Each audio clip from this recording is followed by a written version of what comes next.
अस्सलाम वालेकुम स्टूडेंट्स, कैसे हैं आप सब लोग? होप तो ठीक ठाक होंगे। जी बेटा, हमारा सब्जेक्ट है आईटी इंफ्रास्ट्रक्चर और मैं आप लोगों को इसमें परफॉर्मेंस के बारे में बता रही थी कि परफॉर्मेंस जो होती है वो डिफरेंट सिस्टम के ऊपर, जो भी डिफरेंट आपकी सिस्टम है, डिफरेंट कंप्यूटर्स हैं, डिफरेंट पैनल्स हैं, उसके ऊपर कैसे हम जज करते हैं।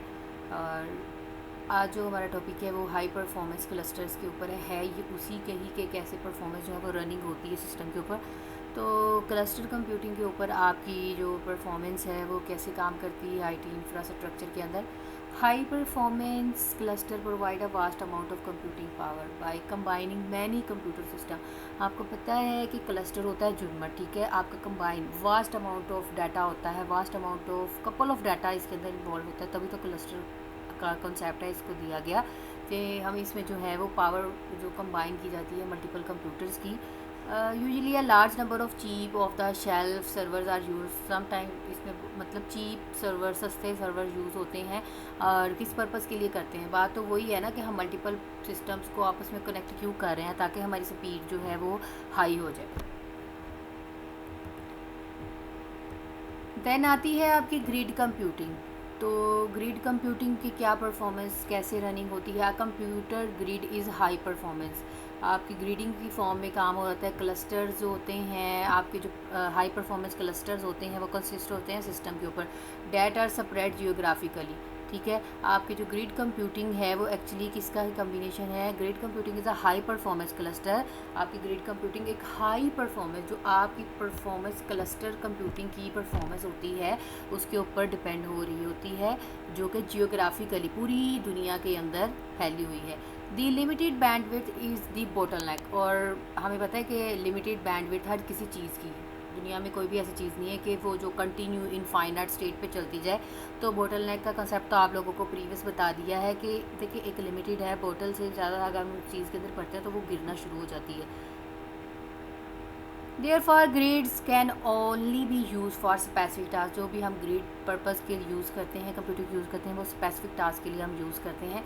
The best noun and relatively old example of a grid is the set at the home project. जो इसका सबसे पहले प्रोजेक्ट है, large number of PCs of internet connected किए गए थे इसके साथ एक्सटर्नल सीरियल लाइफ के लिए। मतलब कि इसके अंदर डिफरेंट ग्रिड्स की फॉर्म में स्पेसिफिक टास्क हमने साइन किया कि भाई ये 10 ग्रिड्स बने हुए हैं, इसमें ये जो टास्क, ये वाला ग्रिड है वो ये टास्क परफॉर्म करेगा, ये वाला ग्रिड ये टास्क परफॉर्म करेगा।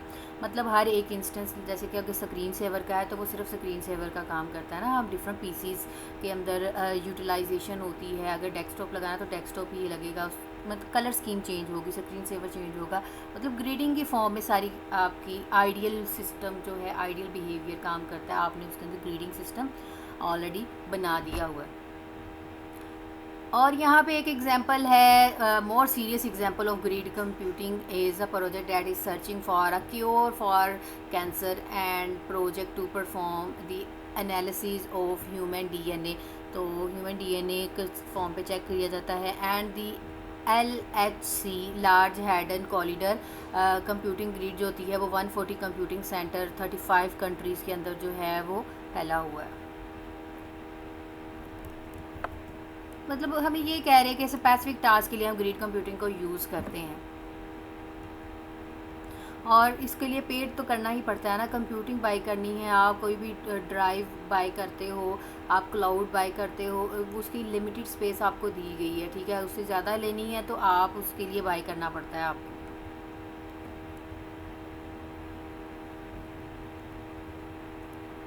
और ग्रिड कंप्यूटिंग की एक खासियत ये भी है कि ये सिक्योर होती है, ठीक है। क्लाउड कंप्यूटिंग, ग्रिड कंप्यूटिंग के दोनों जो है वो बड़ी सिक्योर होती हैं।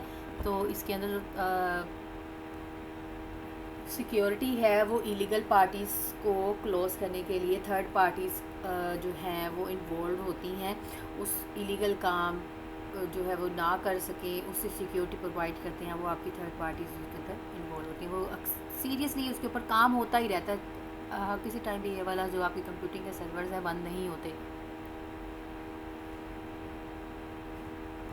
डिज़ाइन फॉर यूज़, डिज़ाइन आपकी जो परफॉर्मेंस सिस्टम की हम अच्छी बनाने के लिए क्या कर सकते हैं। Special performance measures must be taken when an infrastructure is to support critical application. Tips आपको दिए गए हैं यहाँ पे।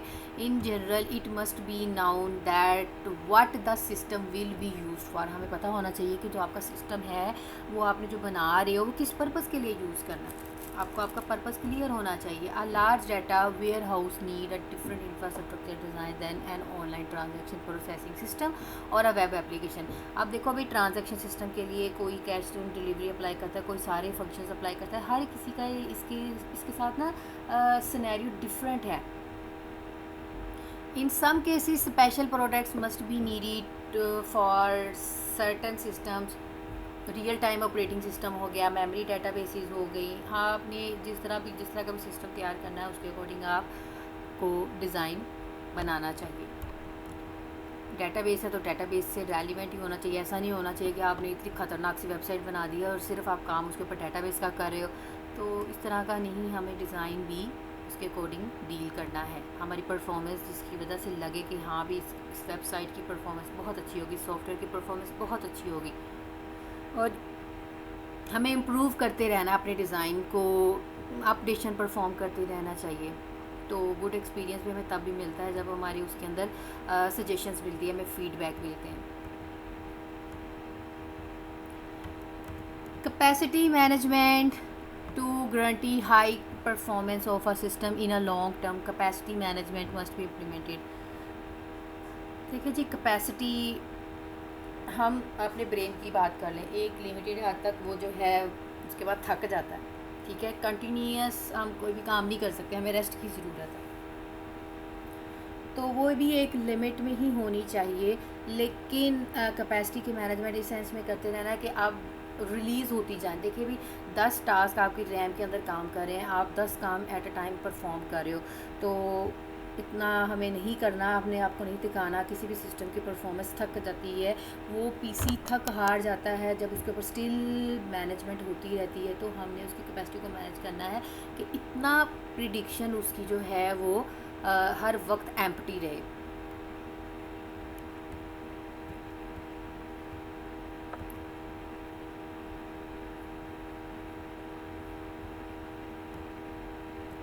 ये थी आपकी जो सिस्टम की रनिंग मैनेजमेंट, जो हमारे प्रीवियस टॉपिक में से, प्रीवियस लेक्चर में से रहते थे पॉइंट्स, तो वो हम कर नहीं सके थे बिकॉज़ आपका लेक्चर बहुत लॉन्ग हो रहा था।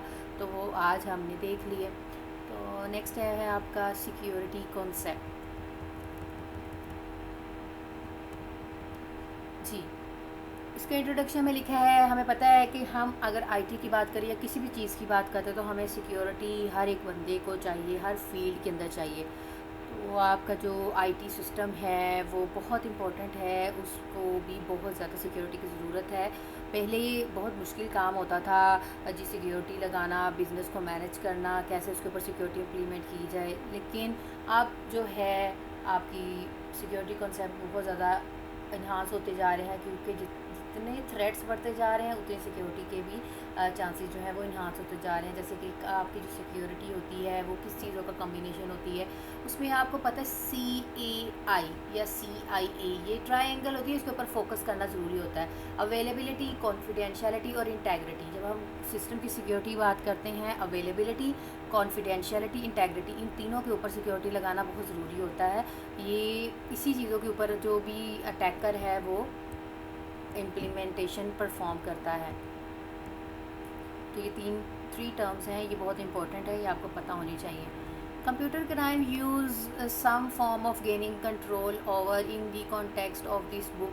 तो कंप्यूटर के क्राइम्स बहुत टाइप्स के होते हैं। आजकल तो साइबर क्राइम का ही बहुत ज़्यादा ट्रेंड है। साइबर क्राइम कैसे फैल रहा है कि कभी फ़ोन कॉल्स के ज़रिए, कभी हैकिंग के ज़रिए, मतलब आपके सिस्टम की सारी एप्लीकेशंस, आपके सिस्टम की सारी फाइल्स को हैक कर लिया जाता है और फिर वो आपसे कहते हैं जी पे करें और हम आपको सॉफ्टवेयर प्रोवाइड करेंगे, आपकी जो फाइल्स हैं उसको हम डिक्रिप्ट कर देंगे। तो कभी भी उनके झांसे में मत फंसना। JDKY फाइल बना देते हैं वो, तो कोई बात नहीं, जब अगर वो डिस्ट्रॉय हो गई हैं तो सब्र का मुजाहिरा करें। लेकिन उनको कभी भी अपनी इंफॉर्मेशन मत शेयर करें, अपने अकाउंट की, बैंक अकाउंट की, बैंक बैलेंस की। Personal exposure and prestige. In the past, the hacker community was very keen of getting personal or group exposure.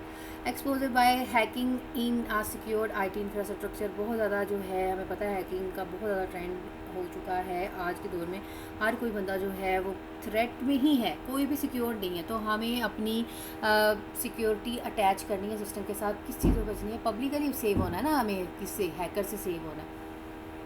तो हर वक्त अपने सिस्टम को, अपनी पासवर्ड्स को अपडेट करते रहना चाहिए। क्रिएटिंग डैमेजिंग से बचना होता है। To organization to create bad publicity से बचना है। Instance by defacing website, bringing down system, ये सारी चीज़ें आपकी क्रिएटिंग डैमेज के अंदर आ जाती हैं।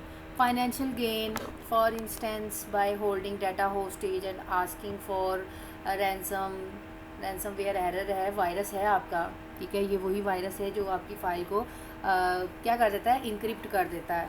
और फिर वो आपसे कहते हैं कि आप हमारा एक फ़ाइल छोड़ जाते हैं आपके सिस्टम के अंदर, उसके ऊपर लिखा होता है कि आप बाय करें हमारा सॉफ्टवेयर और हम आपकी फ़ाइल को रिलीज़ कर देंगे। हालांकि ऐसा नहीं होता। स्टीलिंग क्रेडिट एंड ये सारी चीज़ें आपके फाइनेंशियल गेन, सिक्योरिटी थ्रेट्स के अंदर आ रहे हैं।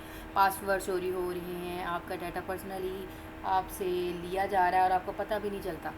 टेररिज्म, मेन पर्पस टेररिज्म बहुत ज़्यादा सोसाइटी के अंदर फेयर क्रिएट कर रहे हैं। वेल प्लान्ड अटैकर होते हैं ना टेररिज्म, इनके पास वेल प्लान्ड होता है और पता भी नहीं चलने देते किस टाइम जो है ये अटैक कर देते हैं, और अटैक करने के बाद ही पता चलता है कि इन्होंने इतना प्लानिंग के साथ काम किया। Warfare, certain governments use hacking practices as act of war. तो देखिए जी, दो तरह की हैकिंग होती है, एक होती है इलीगल, एक होती है लीगल। तो लीगल हैकिंग जो होती है वो आपकी गवर्नमेंट की तरफ से होती है, वो ये काम जो है लीगली परफॉर्म करवा रहे होते हैं। लेकिन लीगली करते करते वो ये क्या करते हैं कि उसको इलीगली यूज़ करना स्टार्ट कर देते हैं। इसमें ये आ गई, समटाइम्स ऐसे होता है कि bringing down the internet access होगी कंट्री के, मतलब आप हैकिंग कर रहे हो, ठीक है, लीगली भी कर रहे हो, लेकिन उससे दूसरों को नुकसान होने लग जाए। जैसे कि आपका एक्सेस नहीं हो रही है, आपके सोशल मीडिया के अकाउंट हैक हो चुका है, आपको पता भी नहीं चला, हालांकि वो लीगली काम कर रहे थे, वो कोई उसके ऊपर थ्रेट नहीं था। साइबर क्राइम सारी इसी चीज़ के ऊपर काम कर रहे होते हैं। ईमेल नहीं मिलती, नो वेब शॉप, मतलब कोई भी इस तरह का पर्सनली करते करते वो आपको ना चाहते हुए भी वारफेयर अटैक हो जाए। तो ये बी केयरफुल होना चाहिए। अगर आप लीगल हैकिंग भी कर रहे हैं तो उससे भी किसी को नुकसान नहीं होना चाहिए। इसमें सारे सिक्योरिटी के पैटर्न्स, लेयर सिक्योरिटी, क्रिप्टोग्राफी सारी इन्वॉल्व होती हैं कि आपकी जो सिक्योरिटी है उस पर्पज़ के लिए हम क्या करते हैं। रिस्क मैनेजमेंट, जी, रिस्क मैनेजमेंट, रिस्क आ गया, इसको कैसे मैनेज करना है। Managing security in all about managing risk. If there is no risk we don't need any security control. जब देखिए रिस्क आएगा तो वही सिक्योरिटी मैनेज करेंगे ना हम। लेकिन रिस्क की भी टू टाइप्स की काइंड होती हैं कि मुझे कल ये रिस्क हो सकता है, तो प्रीपेयर्ड रहें ना, उसके लिए पहले से ही अपनी सारी तैयारी करके रखें। तो हमें इसके लिए पहले से एफ़र्ट जो है वो पुट कर देनी चाहिए अपने इंफ्रास्ट्रक्चर के लिए। आपको कभी भी इस चीज़ को इग्नोर नहीं करना चाहिए। डायरेक्टली रिलेट होती है, आपको पता भी नहीं चलता जब रिस्क आ जाता है, अचानक से रिस्क हो जाता है। अब कभी शट डाउन का इशू हो जाता है, सारा डाटा आपका लॉस हो जाता है, तो रिस्क तो कभी भी आ सकते हैं। बिजनेस इम्पैक्ट एनालिसिस के अंदर हमें ये सारी चीज़ जो है अपने स्टेक होल्डर्स को प्रोवाइड करनी होती है। तो be careful about your risk management. Asset name, the components that need to be protected. आपका जो कंपोनेंट नेम है वो भी प्रोटेक्ट होना चाहिए। वल्नरेबिलिटीज़, जी हाँ, वल्नरेबिलिटीज़ भी ये चीज़ होती हैं कि आपकी चीज़ों के अंदर रॉन्ग अटैक हो जाना, काम आ जाना, मतलब इतनी खराबियाँ इन्वॉल्व हो जाना आपके सिस्टम भी तो के अंदर काफ़ी ज़्यादा ऐसे ही आती है ना, इतने परसेंट आपका सिस्टम प्योर है, इतने से परसेंट नहीं है। तो वल्नरेबिलिटीज़ क्या है? अब वीकनेस है, प्रोसेस और फिज़िकल एक्सपोजर है जो कि आपके एसेट्स को एक्सप्लॉइट करता है, सस्पिशियस बनाता है, ठीक है जी, कि कल वो एक्चुअली ये अटैक नहीं होता, लेकिन ये डिफेक्ट्स होते हैं, एरर्स होते हैं, कल आपको नुकसान जो है वो दे सकते हैं। Exploit is a way to use one और more vulnerabilities to attack an asset. तो जब ये एक्सप्लॉइट होता है तो इसी वल्नरेबिलिटीज़, इसी ख़राबी की वजह से ही आपके सिस्टम के ऊपर अटैक्स होते हैं। तो वल्नरेबिलिटीज़ को साथ साथ रिमूव कर देना चाहिए। तो इसके लिए हम एक सॉफ्टवेयर यूज़ करते हैं नेसस का, NESUS, नेसस। उसको इंस्टॉल करते हैं, वो ऑनलाइन ही इंस्टॉल होता है। उसमें आप चेक करते हो, वल्नरेबिलिटीज़ चेक होती हैं, कितने % आपका सिस्टम जो है वो डिफेक्ट्स के अंदर है, एरर्स हैं उसके अंदर, कितनी % चीज़ें जो है आपके सिस्टम के अंदर प्योर नहीं है, सही हैं, हर चीज़ डिटेल में आपको बता देता है ये Nessus software.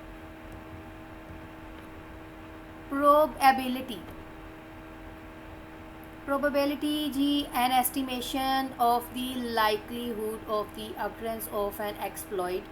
How often do we estimate this will happen. अगर आप जो एस्टिमेट लगा रहे हैं और उसके अकॉर्डिंग क्या मतलब अकर हो रहा है, ठीक है जी। जैसे कि इसके एग्जांपल है फ्रीक्वेंट, पहले अनलाइकली हो गया, सेल्डम हो गया, ऑप्शनल हो गया, लाइकली हो गया, फ्रीक्वेंटली हो गया। मतलब अचानक से हमारी estimation according to your occurrence exploit हो जाए एस्टिमेट, और आपको पता भी ना चले कि ये क्या हो रहा है, ठीक है। तो ये सारे रिस्क जो हैं वो अचानक से क्रिएट हो जाते हैं, हमें पता भी नहीं चलता। इम्पैक्ट, क्या इम्पैक्ट होगा, क्या असर होगा। The severity of damage when the vulnerability is exploited. जब आपकी सीवियरिटी डैमेज होती है, वो वल्नरेबिलिटीज़ एक्सप्लॉइट होती है तो उसकी वजह से डैमेजिंग होती है। जैसे कि एग्जांपल है कैटास्ट्रॉफिक है, क्रिटिकल है, मॉडरेट है, नेग्लिजिबल है, complete mission failure, death, bankrupt. तो ये आपका कंप्लीट मिशन फेलियर होता है। क्रिटिकल में कुछ चीज़ें जो हैं वो डिग्रेड होती हैं, और कुछ सिस्टम सेंसिटिव पार्ट आपका क्रिटिकल डैमेज होता है, इसमें तो पूरा ही फेलियर हो जाता है ना कैटास्ट्रॉफिक में। मॉडरेट मतलब इम्पैक्ट की ये सारी काइंड्स हैं। मॉडरेट में क्या होगा, माइनर से माइनर चीज़ें जो हैं वो कुछ सिस्टम डैमेज करेंगी, कुछ जो है वो डिग्रेडेशन में चले जाएंगे। लेकिन क्रिटिकल में तो आपका मेजर पार्ट ही डिस्ट्रॉय हो जाएगा ना। नेग्लिजिबल, सम मिशन डिग्रेडेशन। नेग्लिजिबल होता है निगलेक्ट करना, नज़रअंदाज करना। तो कुछ चीज़ें जो है वो डिस्ट्रॉय होंगी, सारी नहीं होगी। तो आपका रिस्क जो है वो किस चीज़ के इक्वल होता है, risk is equal to probability cross impact. Impact और प्रोबेबिलिटी दोनों के कम्बिनेशन को जब हम मिलाते हैं तो तब हमें पता चलता है कि ये रिस्क हमारा अकर हो रहा है। A typical risk list would look like this: P is equal to probability, I is equal to impact और R is equal to risk। तो ये आपके एसेट है, like laptop, printer, work station, sand storage दिया हुआ है आपको। Vulnerabilities है, लैपटॉप गेट स्टोलन, मतलब आपकी वल्नरेबिलिटीज़ के अंदर आ गया, आपका लैपटॉप चोरी हो गया है, गुम गया है। Printed hard contain sensitive data, आपका डाटा बहुत सिक्योर है, मतलब सेंसिटिव था। Virus attack, unknown virus scanner, और डाटा प्रोटेक्शन वाया जो है वो लैंड मास्किंग, जो भी आपकी कंटेनिंग एरर आ रहे हैं। Sensitive data on hard disk, ये एक्सप्लॉइट हुआ। सेंसिटिव डाटा आपकी हार्ड डिस्क से क्या हो गया, एक्सपोज हो गया। रिपेयर करवाना है आपने सेंसिटिव डाटा मार्केटिंग से। Unavailability of disclosure of data, data could get exposed of wrong server, वो गलत सर्वर के ऊपर अपलोड हो गया। तो यहाँ पे प्रोबेबिलिटी लाइक कौन सी अकर हो रही है, ठीक है। वो जो पॉइंट्स थे ना ऊपर आपको बताए कौन सा पॉइंट है, ये 5th है, और ये इम्पैक्ट जो है वो 3rd वाला पॉइंट है। उन दोनों को हमने मल्टीप्लाई किया तो वो हमारे पास रिस्क आ गया।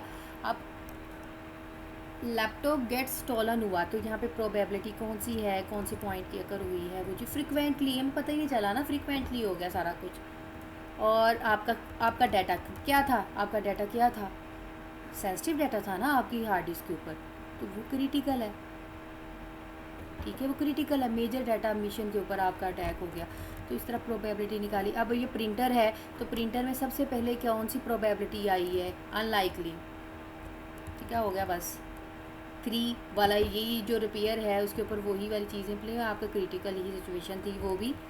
वर्क स्टेशन है, वायरस अटैक हुआ है तो इसके ऊपर 2nd वाली प्रोबेबिलिटी है, और 3rd वाली क्रिटिकल डाटा ही है, बिकॉज डिस्क्लोजर ऑफ डाटा की बात हो रही है, ठीक है। तो इस तरह ये आप फाइंड आउट कर सकते हैं अकॉर्डिंग टू योर सिचुएशन। तो आप लोगों को पता होना चाहिए प्रोबेबिलिटी के 5 स्टेप्स हैं, इम्पैक्ट के 5 स्टेप्स हैं, और इनमें से आपकी सिचुएशन कौन सी क्रिएट हुई, कौन सी वल्नरेबिलिटीज़ अकर हुई है। यहाँ पे नेग्लिजेंस है, आपकी गलती की वजह से ये काम हुआ, हमारी गलती की वजह से ही हुआ है ना, ये जो गलत सर्वर के ऊपर अपलोड कर दिया। तो एग्जांपल है, ये रिस्क लिस्ट जो है वो जनरेट हो सकती है। तो रिस्क मैनेजमेंट आपको पता होनी चाहिए, करनी आनी चाहिए। For example, a control for risk of laptop with sensitive data getting stolen in the encrypt to hard disk to make the data unreadable। वो समटाइम ऐसा होता है कि वो ओनर की तरफ से जो है वो अनरीडेबल है, बट द ओनर उसको कर सकता है access. Control can be designed and implemented based on the identified severity. तो वो आपका जो कंट्रोल है उसके ऊपर अटैक हुआ है, आपकी वल्नरेबिलिटी, सारी चीज़ें, समटाइम ऑनर की भी गलती होती है, सम टाइम तो उसको पता नहीं चलता कि मैंने जो इनक्रिप्ट फाइल की है मे बी वो सबके लिए अनरीडेबल है, लेकिन वो ऐसा नहीं होता। ओके जी स्टूडेंट्स, हम अब नेक्स्ट लेक्चर में इसको देखेंगे, रिस्क रिस्पॉन्सिव रिस्क के आगे फर्दर लिस्ट है, ठीक है जी, हम इसको फर्दर नेक्स्ट लेक्चर में देखेंगे। ओके जी स्टूडेंट्स, अपना बहुत सारा ख्याल रखिएगा। अल्लाह हाफिज़।